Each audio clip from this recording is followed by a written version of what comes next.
তুভ্য এবচ পতিতানাং পাবনেভ্যো বৈষ্ণবেভ্যো নমো নমো।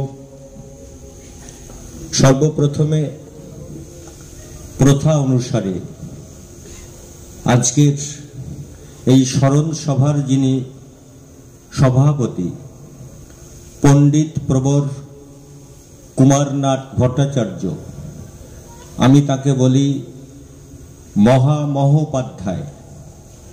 এই মুহূর্তে নবদ্বীপের পণ্ডিত সমাজের শিরোমণি, তার চরণারবিন্দে আমার ভক্তিপূর্ণ প্রণাম। মঞ্চে উপবিষ্ট আছেন, আপনারা দেখছেন খুব সজ্জন ব্যক্তিত্ব। অনেকে এমএলএ এমপি নাম শুনলে এই ধর্মসভাতে একটু অন্য রকম চিন্তা ভাবনা করে থাকেন, কিন্তু খুব সজ্জন এমএলএ। পশ্চিমবঙ্গের যতগুলো এমএলএ আছে, একটা এমএলএর সঙ্গে আর কোনো এমএলএ কে আপনারা মেলাতে পারবেন না। মহাপ্রভুর আদর্শ পথে চলতে চলতে তিনি সর্বস্ব ত্যাগ করেছেন। যা রাখি মোর তরে বিছে তারে রাখি, আমিও রব না যবে সেও হবে ফাঁকি। উনি নিজের জন্য কিছু রাখেন না। পুণ্ডরীকাক্ষ সাহা সন্ন্যাসী বিধায়ক, আমি বলিনি, এটা মুখ্যমন্ত্রী বলে গেছেন আমাদের, তাকেও আমার প্রণাম জানাই। ডাক্তার শুভেন্দু সিদ্ধান্ত আমার শ্রদ্ধেয় দাদা এবং খুব অন্তরঙ্গ বন্ধু, সুন্দরভাবে ইতিহাসের আলোক ছটায় মহাপ্রভুর অবদানের কথা বললেন। খুব প্রণিধানযোগ্য কথা। আর কৃষ্ণেন্দু আমার ছাত্র, আমার খুব স্নেহের পাত্র, তাকে আমার ভালোবাসা জানাই। সহ সঞ্চালক মলয়, আমার ছাত্র প্রতিম, তাকে আমার ভালোবাসা জানাই। কীর্তন করলেন নিত্যানন্দ বন্দ্যোপাধ্যায়, সরকারি চাকরি করেন কলকাতায় পুলিশ বিভাগে। গৌর প্রেম তার কর্মকে কিভাবে মোহনীয় করেছে, আজকে এই অনুষ্ঠানে তার প্রমাণ পেলাম। আমি গতকালই কলকাতায় ছিলাম, ট্রায়াঙ্গুলার পার্কে গীতা জয়ন্তীর গীতার তৃতীয় অধ্যায় কর্মযোগ আলোচনা ছিল আমার।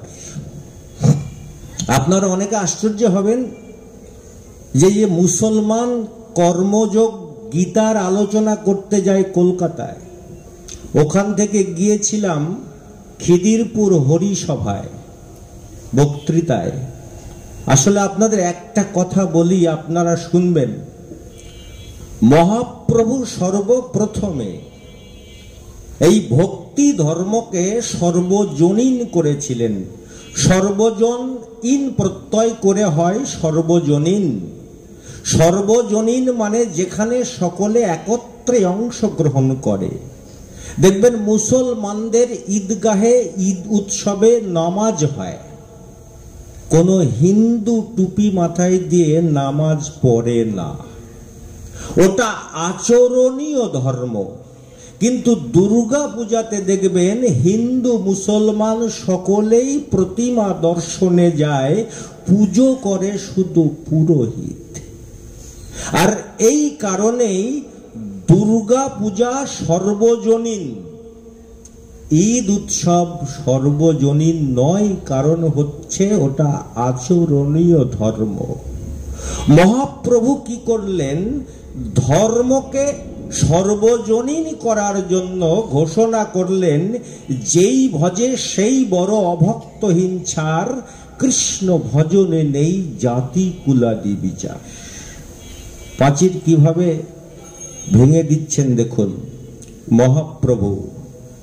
এই যে হরিদাস ঠাকুরের কথা শুনলেন, দেখেছেন এখন নবদ্বীপে আজকে দেখলাম টেম্পারেচার 9 ডিগ্রি, বাইরে 9 ডিগ্রি সেলসিয়াস, রাতে 8 নামবে।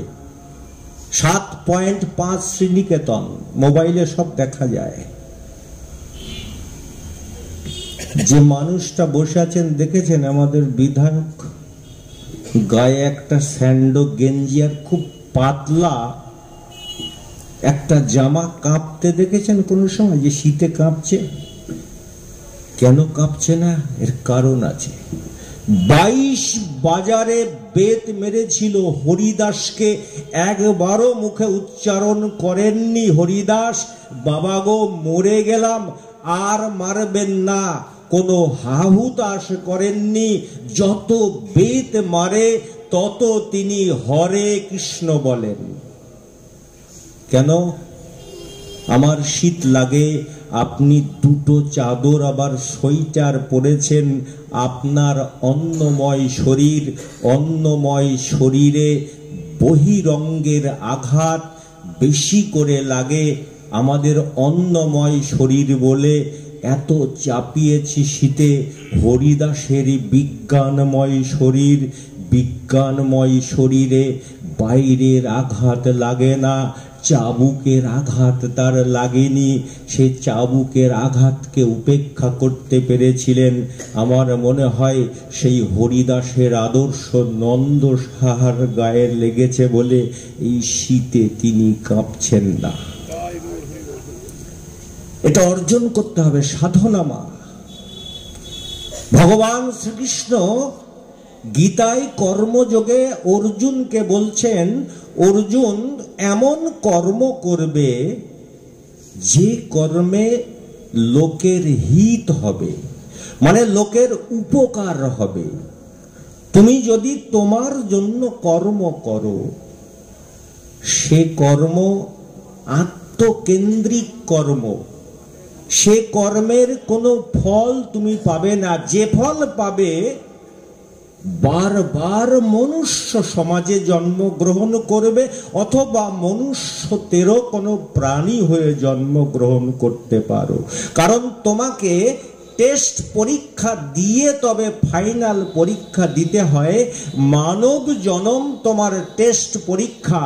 এই পরীক্ষায় উত্তীর্ণ হলেই তুমি গোবিন্দের চরণে যাওয়ার রাস্তা খুঁজে পাবে, তা না হলে আবার তোমাকে জন্মগ্রহণ করতে হবে। কি কর্ম? শুভেন্দু সিদ্ধান্ত কিঞ্চিত ধারণা দিয়েছেন।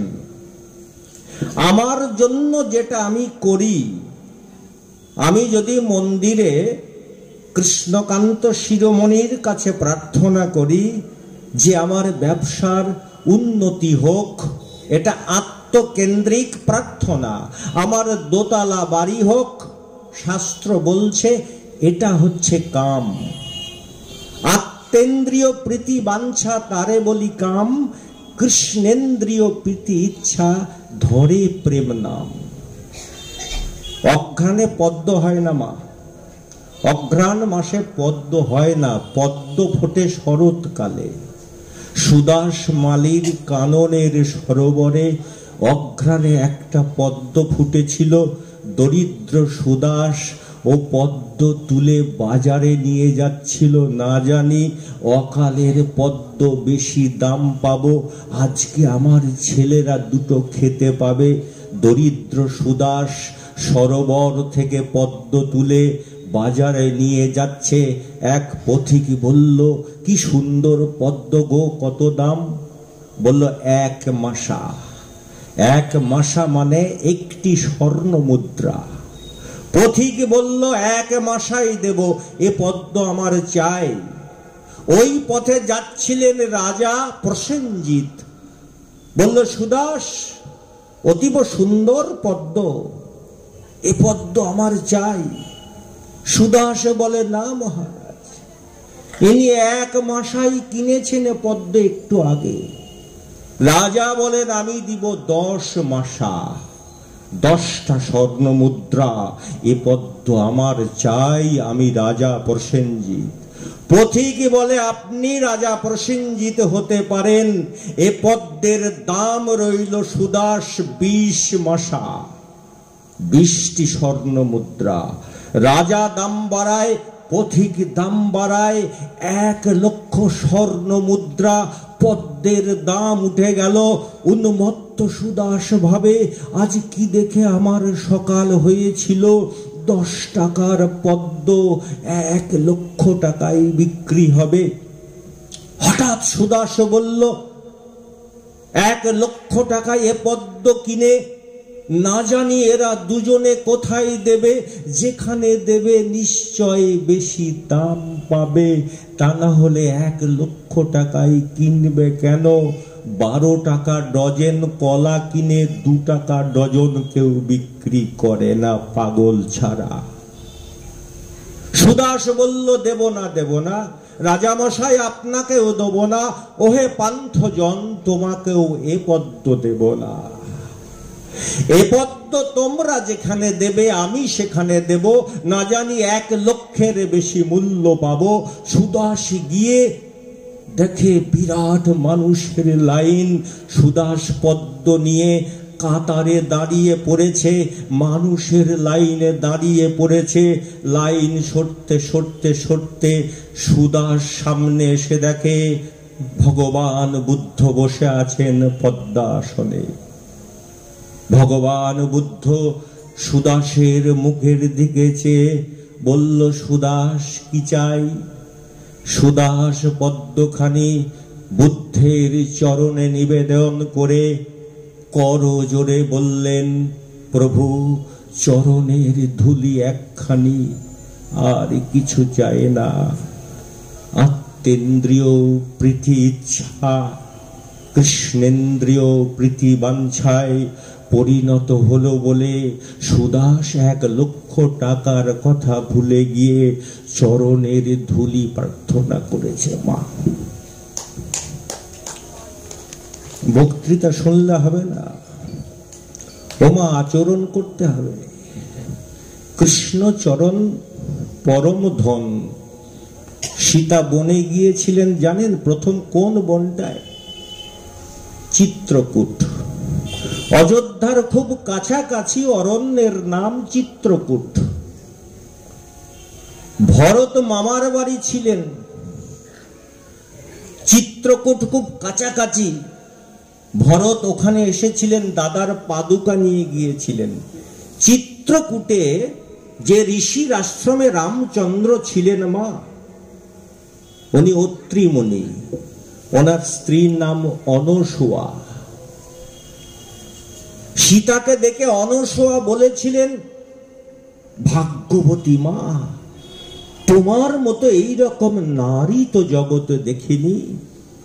রাজকুলে জন্মিয়া পড়িলা রাজকুলে, রাজকুলে জন্ম তোমার জনক নন্দিনী তুমি, আর অযোধ্যারাজ দশরথের পুত্রবধূ। এত সম্পদ, এসব সম্পদ ছাড়ি পতি সঙ্গে যায়, হেন স্ত্রী পাইলা রাম বহু তপস্যায়। সীতাকে বলছেন যে রামচন্দ্র বহু তপস্যা করে তোমার মতো স্ত্রী পেয়েছে, কত সম্পদ ত্যাগ করে তুমি স্বামীর সঙ্গে বনে এসেছ। সীতা বললেন, মাগো সম্পদে কি বা কাম, সকল সম্পদ মম দুর্বাদল শ্যাম। জগতের শ্রেষ্ঠ সম্পদ দুর্বাদল শ্যাম ভগবান শ্রীকৃষ্ণ যুগে যুগে আসেন। রামপ্রসাদ বলেছিলেন মা কালীর কাছে, আমায় দে মা তবিল দাড়ি, আমি নিমক হারাম নই শঙ্করী। বৈষ্ণব পদাবলী, শাক্ত পদাবলী পড়তে পড়তে আমার মনে হয়েছিল রামপ্রসাদ বোধহয় লোভী, তবিল দাড়ি চেয়েছেন। তবিল মানে যেখানে টাকা থাকে, সিন্দুক, ওটা চাইনি। বলল, আমি নিমক হারাম নই মাগো, ও শঙ্করী, আমার তবিল দাড়ি দাও। রামপ্রসাদের কাছে সমস্ত সম্পদের সিন্দুক, মায়ের চরণ মাগো, তোমার চরণ আমাকে ধরতে দাও। ওইটাই তো প্রকৃত তহবিল, তবিল। জগতে ও ছাড়া তবিল নেই মা। বৃন্দাবনের সরগোস্বামী, অন্যতম শ্রেষ্ঠ গোস্বামী সনাতন গোস্বামী, তাকে আমরা মহাজন বলি। এক দরিদ্র ব্রাহ্মণ গিয়ে বলছে, প্রভু শুনেছেন আপনি অত্যন্ত ধনী ব্যক্তি, আমি দরিদ্র ব্রাহ্মণ, অনাহারে থাকি, আমি মাধু করি, আমাকে কিছু ধন সম্পত্তি টাকা দিন। বলল, টাকা পয়সা নেবেন নাকি? বলল, হ্যাঁ। বলল, এই তমাল বৃক্ষের নিচে একটু মাটি সরিয়ে দেখো, ওখানে মোহর আছে কলসির মধ্যে। সত্যি সত্যি দরিদ্র ব্রাহ্মণ মাটি সরিয়ে দেখে এক কলসি সোনার মোহর। মোহর হাতে নিয়ে দরিদ্র ব্রাহ্মণ বলছে, অচল পয়সা। এ পয়সা যদি সচল পয়সা হবে, সোনার মোহর হবে, তবে সনাতন প্রভু কেন ও নদীর তীরে পাতার ঘরে বাস করেন? এইগুলো বিক্রি করে উনি অট্টালিকা তৈরি করতে পারেন। আবার কলসিটা মাটির নিচে প্রথিত রেখে চাপা দিয়ে প্রভুর কাছে গিয়ে বলল, প্রভু ওই ধন আমি চাই না, যে ধনে হইয়া ধনী, মনি রে মানো না মনি। যে ধনে আপনি ধনী হয়ে ওই ধনকে মানেন না, সেই ধন আমাকে দেন। বলে, জগতের শ্রেষ্ঠ ধন কৃষ্ণ ধন, আমি কৃষ্ণ ধনে ধনী। যদি সেই ধন তুমি চাও হে বিপ্র, যমুনার জলে স্নান করে এসে মুখে হরি বলো। জগতের শ্রেষ্ঠ ধন মা। মুসলমান হিন্দু এসব হয় নাকি? ঠাকুরমা তার নাতিকে বলছে, এই শীতে দুটো পিঠে পুলি হয়েছে, বাবা খা, ভাই খা রে। বলল, না ঠাকমা, ওগুলো আমার ভালো লাগে না, আমি খাবো না। ঠাকমা জোর করে তাকে দিচ্ছে, দিয়ে কোন রকম ডগাটায় কামড় দিয়েছে, দিয়ে বলছে আর খাবো না। বলছে আর একবার কামড় দে। আর একবার যেই কামড় দিয়েছে, পিঠে পুলির মধ্যে ক্ষীরের পুর থাকে, অত্যন্ত মিষ্টান্ন, সেটাতেই দাঁত পড়েছে আর মিষ্টি পেয়েছে। ও নাতি বলে, আবার খাবো, আর দুটো দাও, চারটে দাও, পাঁচটা দাও। ও খেয়ে আর তার মন ভরে না, বলে আজকে আর ভাত খাবো না, তোমার পিঠে পুলি খাবো। গৌর প্রেম একবার কামড়ালে তার স্বাদ পাওয়া যায় না মা, বারবার কামড়াতে হবে। সিরাজুল ইসলামই কামরাক, আরে হিমঙ্কর ভট্টাচার্যই কামরাক, আরে কৃষ্ণেন্দু গোস্বামী কামরাক। এ প্রেম যে খেয়েছে সে অমৃতের স্বাদ পেয়েছে। বাংলাদেশে ব্রাহ্মণে চণ্ডালে কোলাকুলি করেছিল মা। হিন্দু মুসলমানের দলাদলি ছিল, ব্রাহ্মণে চণ্ডালে কোলাকুলি ছিল।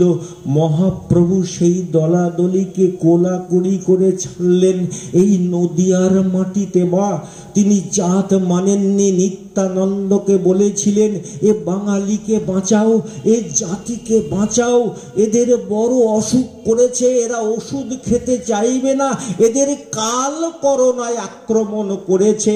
আমরা যেমন করোনার ভ্যাকসিন নিয়েছিলাম আজ থেকে 550 বছর আগে, কাল করোনায় বাঙালি আক্রান্ত হয়েছিল। মহাপ্রভু প্রেম সুধা দিয়ে বাঙালিকে বাঁচিয়েছিলেন।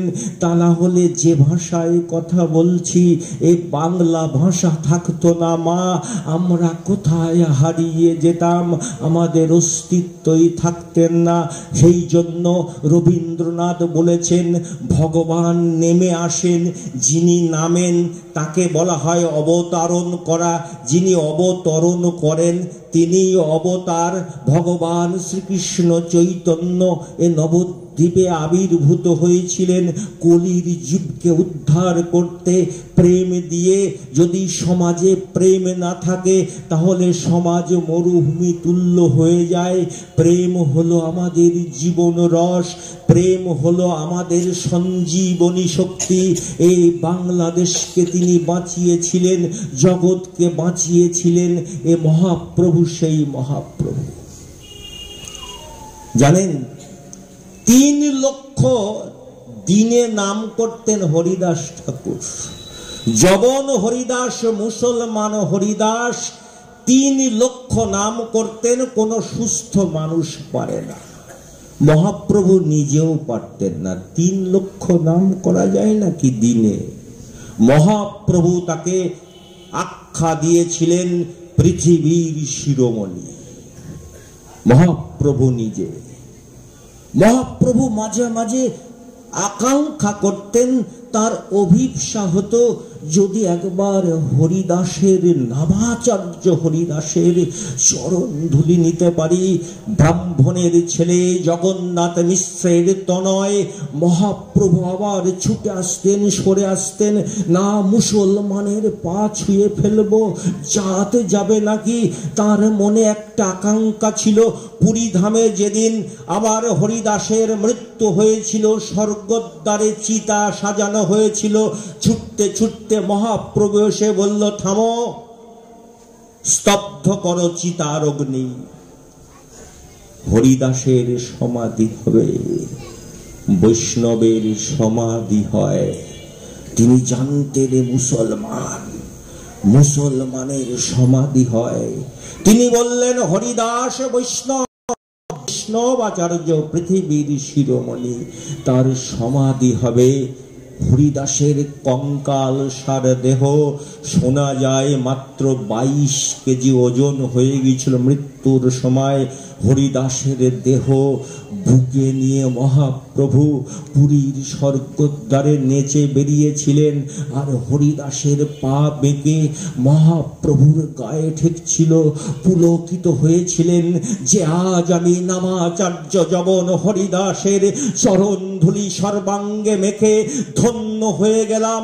সেই দিন হিন্দু মুসলমানের মিলন হয়েছিল পুরী ধামে নীলাচলে। কি অপূর্ব লীলা! কৃষ্ণের যতে খেলা, সর্বোত্তম নরলীলা, নরবপু তাহার স্বরূপ। তিনি তো মানুষ হয়ে আসেন পৃথিবীতে, মানুষের মতো আচরণ করেন। রবীন্দ্রনাথ বললেন, মানুষ কি করে অতিরিক্ত গুণে আচরণে সেই আবার দেবতা হয়ে যায়, আবার সেখানে ফিরে যায়। মানুষকে আলোর পথ দেখাতে আসেন। পরিত্রাণায় সাধুনাং বিনাশায় চ দুষ্কৃতাং ধর্মং সংস্থাপনার্থায় সম্ভবামি যুগে যুগে। ভগবান তাই যুগে যুগে আসেন যুগ অন্ধকারকে দূরীভূত করার জন্য। মহাপ্রভুর চরণ বন্দনা ছাড়া আমাদের আর কোনো গতি নাই। মা, টাকা নয়, পয়সা নয়, ব্যাংকের পাস বই নয়, আপনার একমাত্র আকাঙ্ক্ষিত বস্তু কৃষ্ণ ধন, জগতের শ্রেষ্ঠ ধন। সেই ধন আকাঙ্ক্ষা করে মনুষ্য জন্মকে সার্থক করুন। জয় নিতাই, জয় গৌর।